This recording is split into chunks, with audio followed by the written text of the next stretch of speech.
Oh, welcome back mga kaboxing!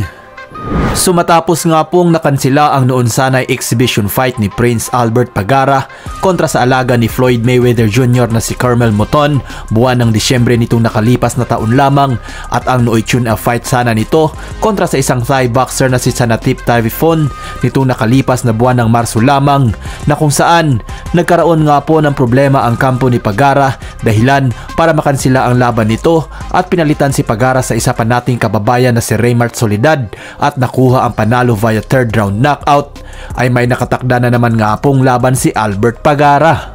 Dahil ngayong paparating na Mayo 23 nga po ay nakatakda nitong sagupain ang undefeated na si Bakhudor Usmonov na may perpektong record na 9 wins with 4 knockouts para sa bakanting WBO Gold Lightweight Champion belt na gaganapin mismo sa baluarte ni Usmonov sa bansang Tajikistan. Kung atin nga pong matatandaan na huling panalo pa ni Pagara ay kontra kay Akitiliete Yelijan sa isang controversial na 10th round majority decision na ginanap mismo sa Pilipinas para sa bakanting IBF Asia Lightweight Champion belt. At para nga po sa mga di nakakakilala kay Yelijan, ito nga po ang nagpabagsak at tumalo kay Genesis Servania via 10th round knockout sa kanyang naging comeback fight sa Cebu matapos ang 10 taon mahigit nitong nakalipas na Pebrero 8 lamang. Bagamat may edad pa lamang na 31 anyos itong si Pagara mga kaboxing, ay maraming mga Pinoy boxing fans nga po ang naniniwala na mahihirapan na ito makabalik sa tuktok ng boxing. Lalo pat bihira na lang itong mapalaban sa ibabaw ng lona. Ngunit ganun pa man nga po, ay sana suportahan pa din natin si Pagara sa kanyang paparating na laban mga kaboxing.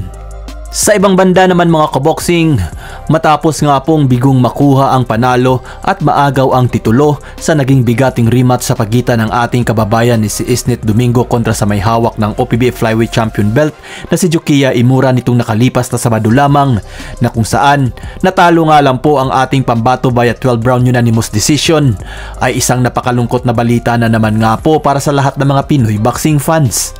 Dahil isa pa nating kababayan ang dumayo pa mismo sa bansang Japan ang di na naman pinalad na makuha ang panalo sa kanyang naging laban kahapon lamang kontra sa undefeated at rising star ng bansang Japan sa bantamweight division na si Sento Ito. Dahil knockout nga lang po ang inabot ng tinaguriang El Gatillo ng Zamboanga del Norte na si Ranillo Quezzo sa kamay ni Ito. Natalo nga po ang ating kababayan via 4th round knockout. At kasalukuyang dalawang Pinoy na nga po ang magkasunod na dinispatsa nitong si Sento Ito mga kaboxing.